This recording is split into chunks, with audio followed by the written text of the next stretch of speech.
मोनू। जी बताइए सर। समझ जाइए। मैं समझ गया सर आपका निशाना किस तरफ है। देखिए तिलक वर्मा और ग्राफिक्स के जरिए हम लोग समझाने की कोशिश करते हैं। ये देखिए जो आयरलैंड ने जो पहले टॉस जीत हार कर पहले बैटिंग करने का फैसला किया, ये देखिए कैप्टन साहब पॉल स्टर्लिंग जल्दी आउट हो गए, 11 रन बना पाए सिर्फ, और उसके बाद फिर हैरी ट्रैक्टर, इनके ऊपर बड़ी उम्मीदें थी लेकिन ये भी सिर्फ 9 रन बना पाए। और देखिए जो टॉप ऑर्डर था आयरलैंड का, वो एक के बाद एक बड़े झटके लगे। ये देखिए लॉर्कन टक्कर, ये भी आउट हो गए। एक समय ऐसा आ गया था आयरलैंड का कि 31 रन पर 5 विकेट खो दिए थे, और वहां से किसी ने उम्मीद नहीं की होगी कि ये टीम वहां तक रन बनाएगी। और ये देखिए Ravi Bishnoi 4 over 23 run 2 wicket, बड़े इंपॉर्टेंट विकेट लिए इन्होंने। और साथ ही साथ लेकिन सबसे इंपॉर्टेंट, बेहद शानदार गेंदबाजी रवि बिश्नोई ने की है, और जिस प्रदर्शन की उम्मीद की जा रही थी उसी तरीके का प्रदर्शन हुआ है। अच्छा, ये एकदम से ये क्या, अभी तो अर्शदीप के बारे में बात हो रही थी सर, हम लोग आयरलैंड की बैटिंग की बात कर रहे थे पहले। वही तो एकदम बात भी कर लेते हैं। ये क्या हुआ एकदम से तिलक वर्मा कैसे आ गए पिक्चर में? शायद अगर सर वो गेंद अगर हम लॉडर हिल में होते, वहां जहां यूएसए में होते तो हो सकता है चौका भी मिल जाता आपको। आउट लेफ्ट साइड थी, आउट होता है, उन्होंने आउट होता है, फ्लिक के चक्कर में आउट है। ठीक है, पहले किस्मत है, बहुत बदकिस्मत है, अनफॉर्चुनेट हो सकता है किसी, बिल्कुल मान लिया।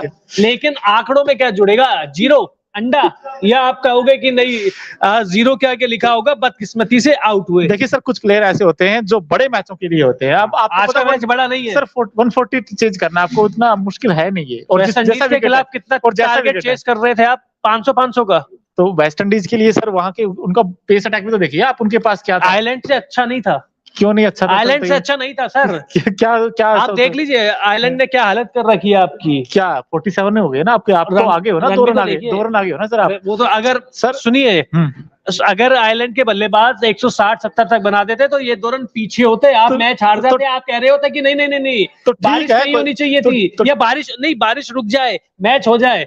जी बिल्कुल। लेकिन देखिए आप जो भी हो, लेकिन 47 पर 2 इंडिया हो चुका है, यहाँ से 2 रन इंडिया आगे है। अगर ये बारिश ऐसे रहती है तो फिर उस हाल में और इंडिया मैच जीत जाएगा। लेकिन जो बैटिंग लाइनअप आप दिखा रहे थे यशस्वी जायसवाल, एक बार मैं अपने दर्शकों को लाइव कंडीशन भी दिखा देता हूँ। ये देखिए दर्शक वापस लौट रहे हैं, बिल्कुल। तो इसका मतलब ये है कि मैच होना मुश्किल है, और बार बार ये बातचीत हो रही थी कि जिस हिसाब से प्रदर्शन कर रहे थे, तो मुझे लगता है कि शायद आज के हीरो कौन रहे आपके प्रदर्शन से? बारिश, आई थिंक विलेन तो बारिश विलेन रही, लेकिन हमें सबसे पहले इस खिलाड़ी की बात करनी चाहिए। ये देखिए आपकी स्क्रीन पर ये जो बारिश के विजुअल्स हम लोग बार बार दिखा रहे हैं आपको, और साथ ही साथ ये जसप्रीत बुमराह देखिए जो कमबैक हुआ इंजरी के बाद। सर कैसे कहेंगे आप इसकी गेंदबाज का परफॉर्मेंस कैसे देखेंगे?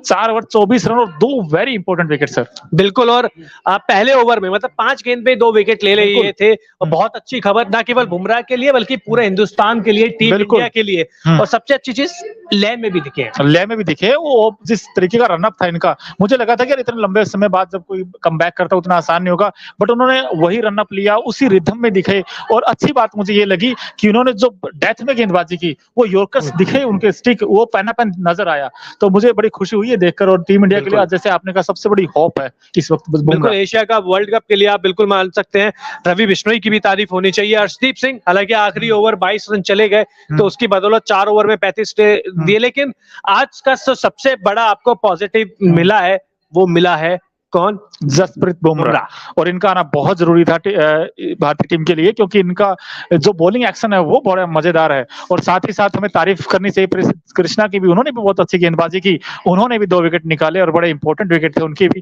ये देखिए 4 ओवर 32 रन दिए और 2 विकेट लिए, ये बहुत इंपॉर्टेंट थे उनके विकेट। और साथ ही साथ रवि बिश्नोई की भी हमें तारीफ करनी पड़ेगी। रवि बिश्नोई ने 4 ओवर में 23 रन देकर 2 विकेट लिए। रवि बिश्नोई सर एक ऐसे गेंदबाज जो मिडिल ओवर्स में आते हैं और जो अपोजिट टीम होती है वो रोक देते हैं। कम से कम T20 स्क्वाड के परमानेंट सदस्य नहीं है ये। मुझे ये अभी तक सवाल समझ में नहीं आ रहा है। जितनी बार भी मौका मिला है हमेशा परफॉर्म किया है इन्होंने, काबिलियत दिखाई है। आप एशिया कप 2022 का देख लीजिए जिसमें अर्शदीप ने कैच छोड़ा था, इन्हीं की गेंद पे छोड़ा था।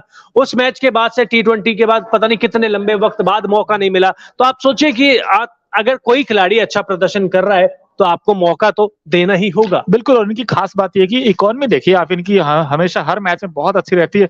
बड़े इफेक्टिव गेंदबाज हैं और जिस लेंथ पर गेंद करते हैं वो अच्छी है।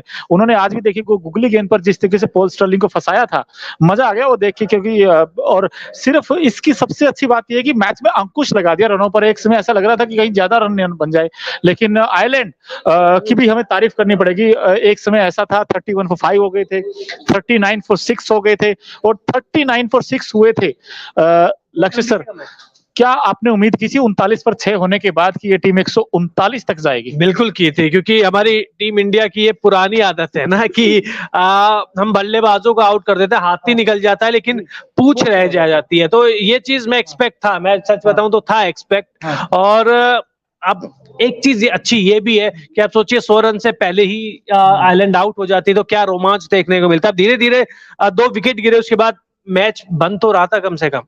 बिल्कुल बन रहा था, लेकिन यहाँ से अब अगर मैच स्टार्ट होता है दोबारा तो फिर अभी भी टीम इंडिया को तकरीबन ये लगा लीजिए कि 90 के आसपास रन की एवरेज मेरे ख्याल से चाहिए आपको। तो यहाँ से अब क्या होगा, क्योंकि संजू सैमसन और ऋतुराज गायकवाड़ देखिए 2 बैट्समैन आपके। इतना आसान तो नहीं होगा, ये बात तो कंफर्म है, इतना आसान तो नहीं होगा। एक दूसरी चीज ये भी ना, जब बारिश आने के बाद तो जो आउटफील्ड थोड़ा गीला हो जाता है तो ऐसे में गेंद ट्रैवल करना थोड़ा मुश्किल हो जाता है। तो और अनइवन बाउंस भी आपको देखने को मिल सकता है। अब तक जो मैच हुआ है हल्का फुल्का आपको अनइवन बाउंस दिखा भी है जब से बारिश आई है, लेकिन बारिश से पहले बड़ा झटका लगा है, क्योंकि तिलक वर्मा का आउट होना टीम इंडिया के लिए सबसे बड़ा सेटबैक है। मुझे ऐसा लगा पर्सनली, क्योंकि उनको आज रन बनाने चाहिए थे सर। जी बिल्कुल, पर्सनली देखिए अभी तक अगर तिलक वर्मा ने रन बनाए होते तो हमारे साथी कृष्णा जी अब तक यहाँ आ गए होते। नहीं आए तो इसका मतलब समझ लीजिए कि तिलक वर्मा ने अच्छा प्रदर्शन नहीं किया है। लेकिन कुछ ही सेकंड में आपको वो स्टोरी दिखाएंगे जिससे आपको प्रेरणा लेनी चाहिए। कहते हैं ना कि सपने देखने चाहिए, जरूर पूरे होते हैं। तो आपको रिंकू सिंह का वो सफर दिखाएंगे, कैसे झाड़ू लगाने वाला एक लड़का आज टीम इंडिया में डेब्यू किया, उन्होंने पिता के सपनों को पूरा किया, तमाम वो संघर्ष करते हुए जिस तरीके से उन्होंने टीम इंडिया में जगह बनाई, पूरा का पूरा आपको उनका वो कहते हैं ना कि पूरी जिंदगी का सफर एक बार दिखाएंगे चंद सेकंड में। रिंकू सिंह कितनी प्रेरणा स्रोत स्टोरी इसलिए भी है क्योंकि देखिए जिस बैकग्राउंड से वो आते थे, जहां से उनके पापा गैस सिलेंडर का काम करते थे, और उसके बाद फिर जो घूम के फिर वो मैच देखिए आपके सामने आ पाएगा। स्टोरी देखे। एक बार सचिन तेंदुलकर ने कहा था, अपने सपनों का पीछा करना मत छोड़िए, क्योंकि सपने सच होते हैं। एक समय झाड़ू लगाने का काम करने वाला ये लड़का अब टीम इंडिया का प्रतिनिधित्व कर रहा है।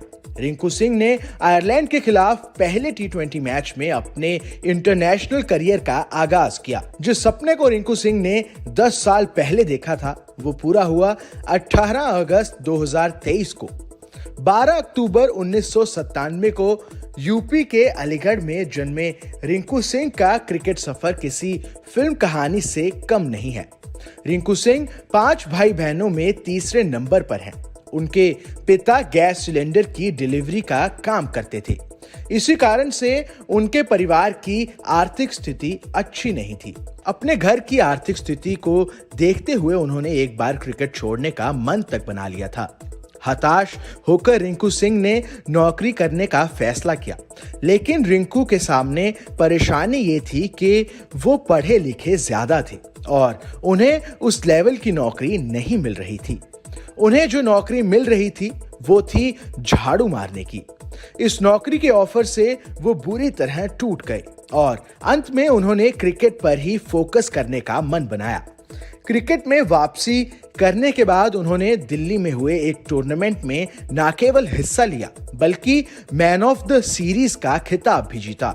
इसके लिए उन्हें एक बाइक मिली, जिसकी चाबी उन्होंने घर पहुंचते ही अपने पिता को दे दी ताकि उन्हें साइकिल से डिलीवरी ना करनी पड़े। इसके बाद भी रिंकू का संघर्ष चलता रहा, लेकिन उनकी सोई हुई किस्मत जागी साल 2014 में, जब उन्हें उत्तर प्रदेश की टीम में जगह मिली। हालांकि उन्हें केवल टी20 और लिस्ट ए करियर में मौका मिला, लेकिन उन्होंने मिले मौके का पूरा फायदा उठाया और इसकी बदौलत साल 2016 में उनका रणजी डेब्यू भी हुआ। साल 2017 जिसे शायद ही रिंकू सिंह कभी भूल पाएं। आईपीएल ऑक्शन में पंजाब की टीम ने उन्हें 10 लाख रुपए में खरीदा हालांकि उस साल वो केवल एक मैच ही खेल पाए। अगले साल यानी 2018 में वो कोलकाता नाइट राइडर्स के साथ जुड़े। केकेआर ने उन्हें 55 लाख रुपए की कीमत में अपनी टीम में शामिल किया। रिंकू टीम में शामिल तो हो गए, लेकिन वो नियमित तौर पर नहीं खेल रहे थे। इंडियन प्रीमियर लीग 2023 में रिंकू सिंह ने कोलकाता नाइट राइडर्स के लिए धमाकेदार बैटिंग की थी। पिछले सीजन में रिंकू केकेआर के लिए कुल 14 मैच में मैदान पर उतरे थे, जिसमें उन्होंने 149.53 के स्ट्राइक रेट से 474 रन बनाए। इस दौरान उन्होंने 4 अर्धशतकीय पारी भी खेली। उनके इसी प्रदर्शन के कारण टीम इंडिया में उन्हें जगह मिली है। Bureau report, team news nation. एक बार सचिन तेंदुलकर ने कहा था, अपने सपनों का पीछा करना मत छोड़िए, क्योंकि सपने सच होते हैं। एक समय झाड़ू लगाने का काम करने वाला ये लड़का अब टीम इंडिया का प्रतिनिधित्व कर रहा है। रिंकू सिंह ने आयरलैंड के खिलाफ पहले टी20 मैच में अपने इंटरनेशनल करियर का आगाज किया। जिस सपने को रिंकू सिंह ने 10 साल पहले देखा था, वो पूरा हुआ 18 अगस्त 2023 को। 12 अक्टूबर 1997 को यूपी के अलीगढ़ में जन्मे रिंकू सिंह का क्रिकेट सफर किसी फिल्म कहानी से कम नहीं है। रिंकू सिंह 5 भाई बहनों में तीसरे नंबर पर हैं। उनके पिता गैस सिलेंडर की डिलीवरी का काम करते थे। इसी कारण से उनके परिवार की आर्थिक स्थिति अच्छी नहीं थी। अपने घर की आर्थिक स्थिति को देखते हुए उन्होंने एक बार क्रिकेट छोड़ने का मन तक बना लिया था। हताश होकर रिंकू सिंह ने नौकरी करने का फैसला किया, लेकिन रिंकू के सामने परेशानी ये थी कि वो पढ़े लिखे ज्यादा थे और उन्हें उस लेवल की नौकरी नहीं मिल रही थी। उन्हें जो नौकरी मिल रही थी वो थी झाड़ू मारने की। इस नौकरी के ऑफर से वो बुरी तरह टूट गए और अंत में उन्होंने क्रिकेट पर ही फोकस करने का मन बनाया। क्रिकेट में वापसी करने के बाद उन्होंने